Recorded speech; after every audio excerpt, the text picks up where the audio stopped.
The opportunity for Africa is now.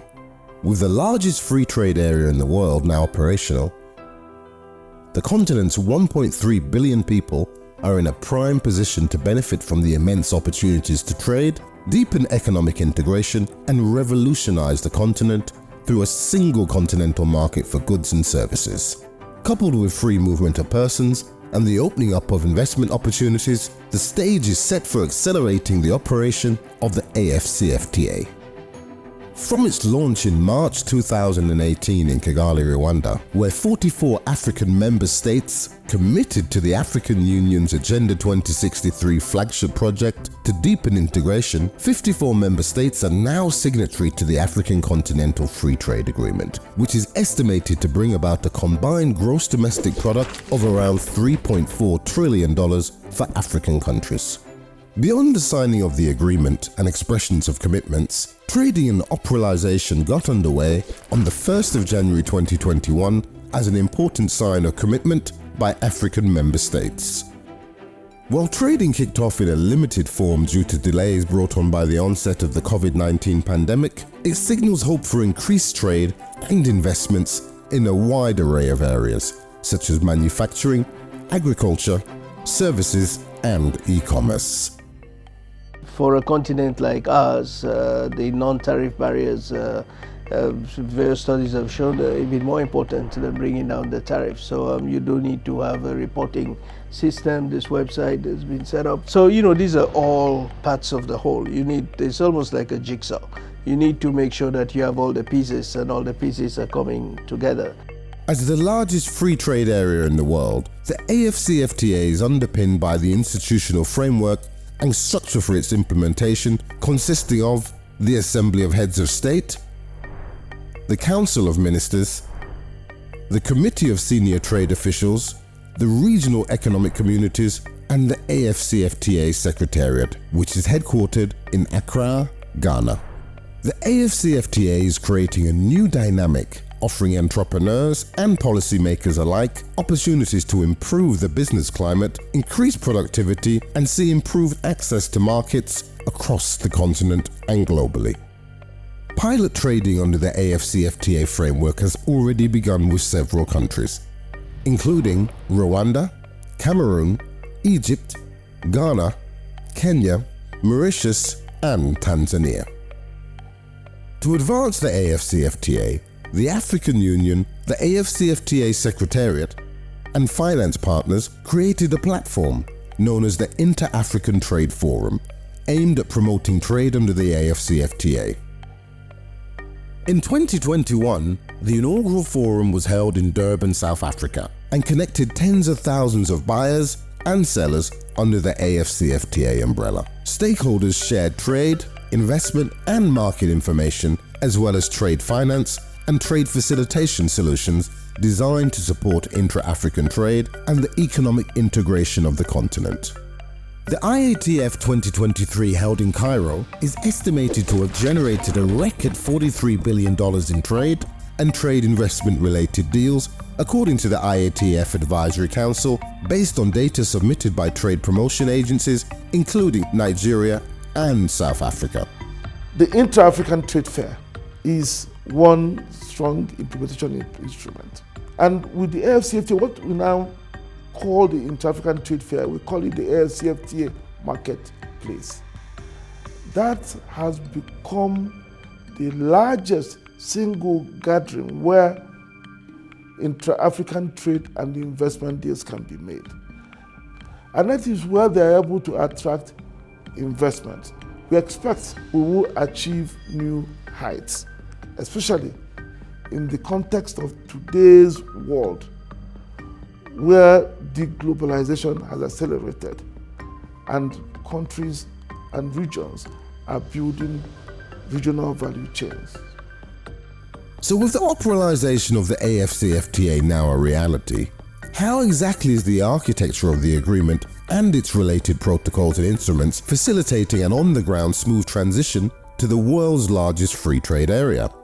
The operational AfCFTA agreement is underpinned by 8 specific protocols. The Protocol on Trade in Goods, the Protocol on Trade in Services, the Protocol on Investment, the Protocol on Rules and Procedure on the Settlement of Disputes, the Protocol on Intellectual Property Rights, the Protocol on Competition Policy, the Protocol on Digital Trade, and the Protocol on Women and Youth in Trade.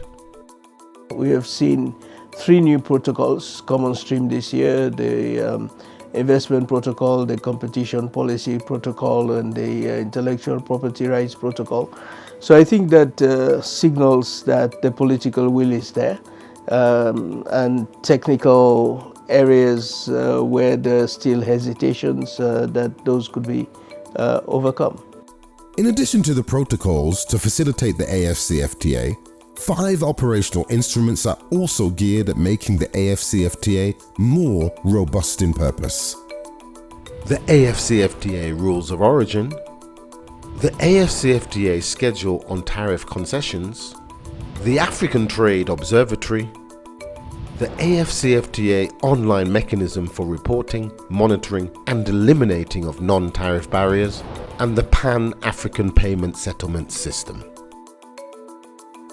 Interpretation and application of the AfCFTA's respective protocols and annexes could be a source of varied disputes by member states and private sector players.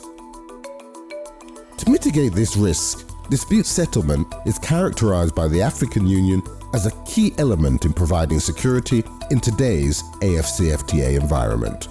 Moreover, Article 20 of the AfCFTA agreement today provides for the establishment of an AfCFTA dispute settlement mechanism with the inclusion of the protocol and rules and procedures on the settlement of disputes. Before it comes to the dispute settlement mechanism, we've got what we call the online mechanism on reporting, monitoring of non-tariff barriers. We encourage the parties involved to see if they can have some understanding when they've been able to say, my colleague is really participating in the non-tariff barriers to disadvantage me. We encourage them to discuss. It's only after they fail to understand each other that it goes to the dispute settlement mechanism. So with the protocols and instruments already in place, what are some of the concerns as the negotiations continue with AU member states on the specific policies and procedures of the now operational AfCFTA? The AfCFTA is founded upon the WTO framework, and just like its European, North American and Asian trade agreement counterparts, the rule of origin has proved a complex issue of determination for member states of the AfCFTA today. With globalization ubiquitous in many manufacturing processes across Africa, this means that many products are comprised of multi-global source components. This is just one of the many procedural dilemmas member states are now debating, but now have within their grasp. As the completed passport enabling goods to circulate duty-free across the continent is being currently defined.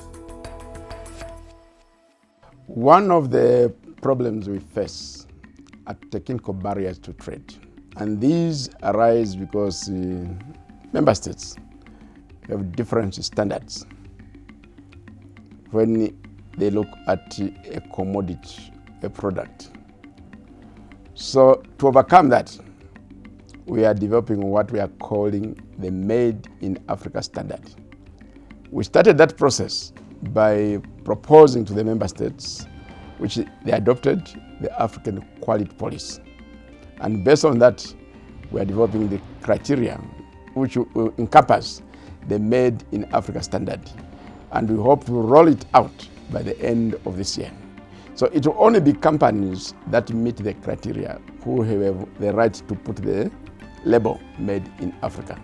They've already agreed over 90% of the rules of origin. What is left is sticky points on automobile parts in that sector, clothing and textile. Again, that's a sector that everyone has an interest in. Edible oils. So those are the 3 major sectors that remain. And I think that if they've come this far, they should be able, sooner or later, to be able to sort out those key sectors that remain. They're sensitive sectors, but they could be sorted out. In addition, with many African Union member states at different levels of economic development, tariff negotiations and agreements are equally important in the now operational phase of the AfCFTA.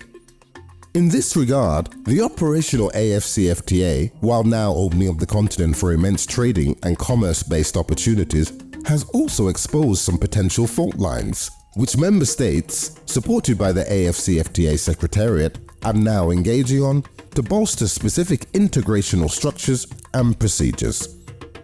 Let's just step back a bit and look at how partners are also viewing this. They're seeing a market of 1.3 billion people, of which about 400 million, that is more than the population of Europe, can be classified as middle class, a sizable market. They're seeing a continental GDP of almost 3 trillion today, which is small by global standards, but all the same is significant. And they're seeing an effort to ensure that this continent-wide market operates on the same rules everywhere. We work with in the framework of AfCFTA.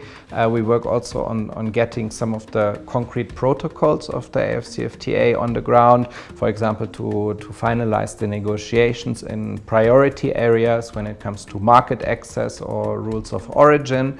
But we also work on the trade and services protocol. And perhaps one of the, strongest support areas that we have is to make the free trade agreement most inclusive. So we try to also ensure that women, that youth, that local communities benefit from the free trade area and from the potential gains that the free trade agreement offers.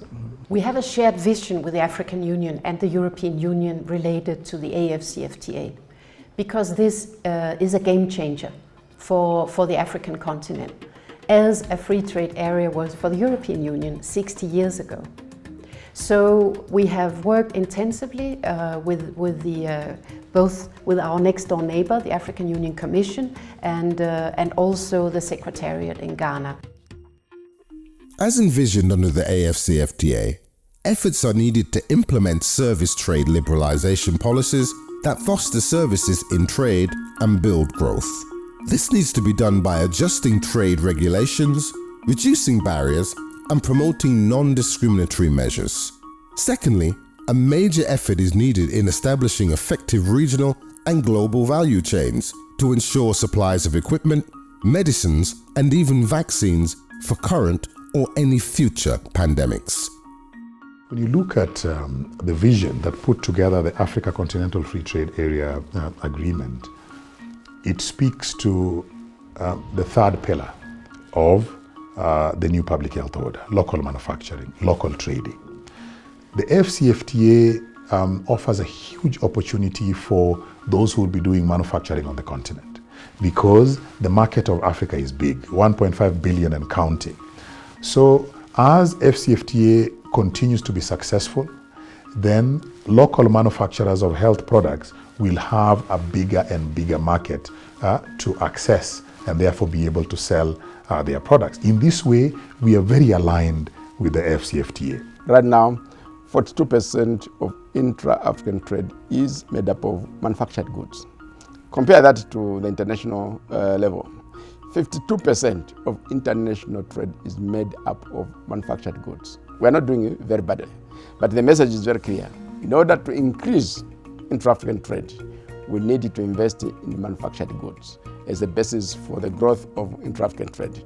So, working together with the African Development Bank, the African Export-Import Bank, and ourselves, our department and the department responsible for agriculture, we are developing agro parks across Africa, so that within 3 years, Africa can be self-sufficient in food, and that is going to be traded within the African Continental Free Trade Area.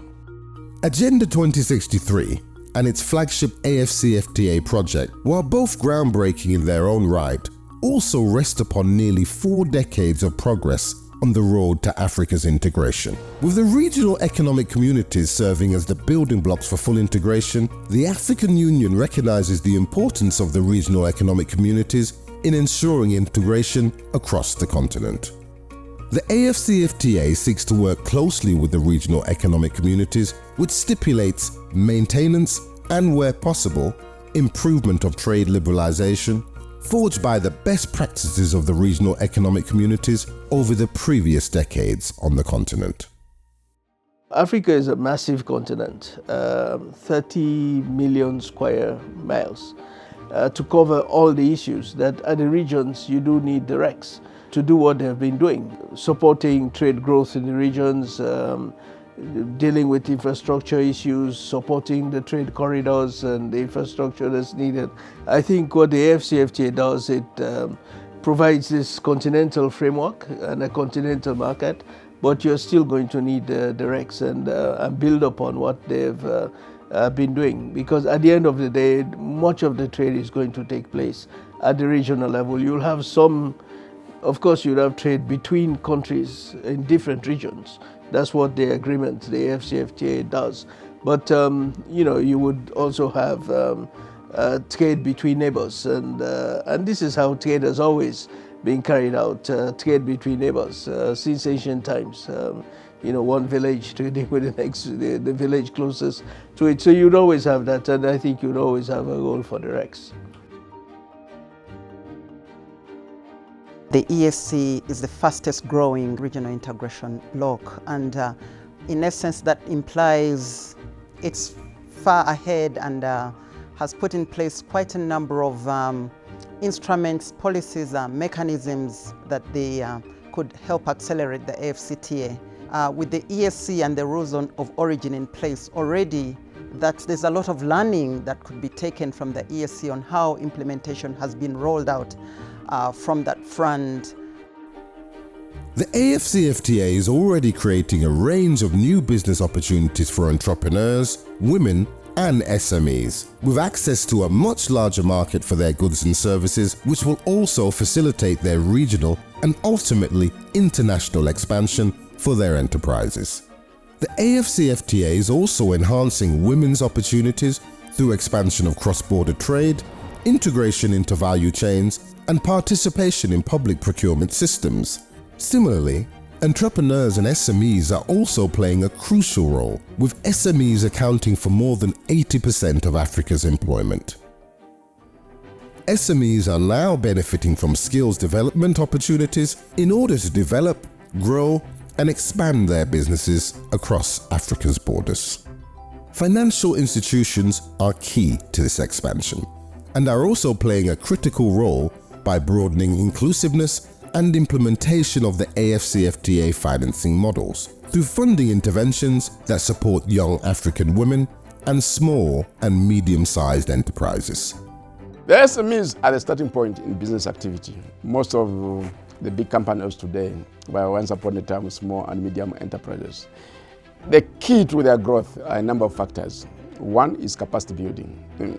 They should be able to keep business records so that they monitor the costs and the revenues that are coming in.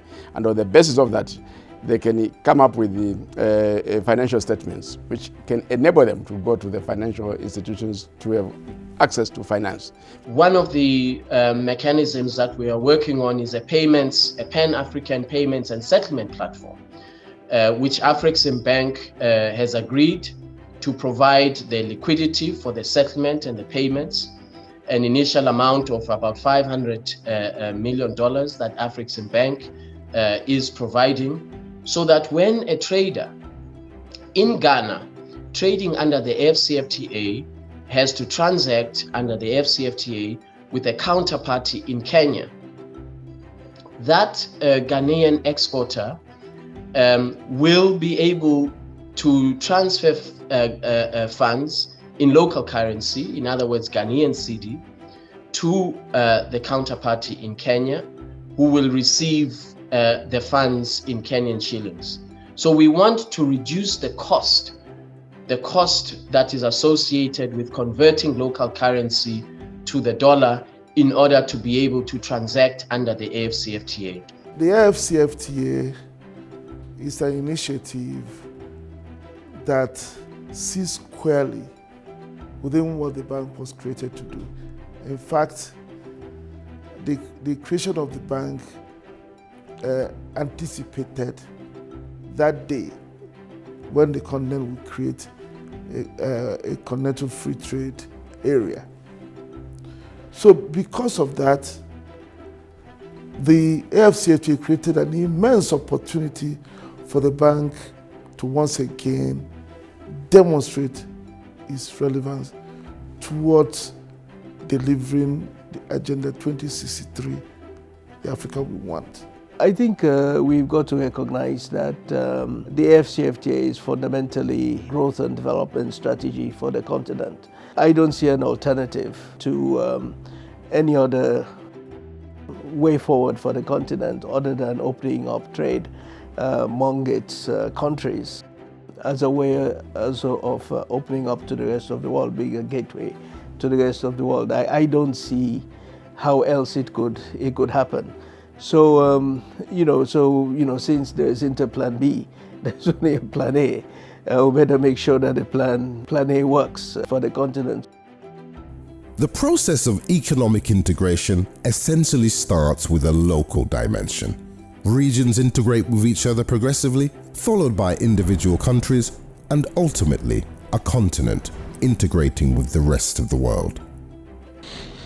Africa's initial integration pathway has been beset by historical impediments, multi-fragmented markets, and most recently, a raft of severe global shocks.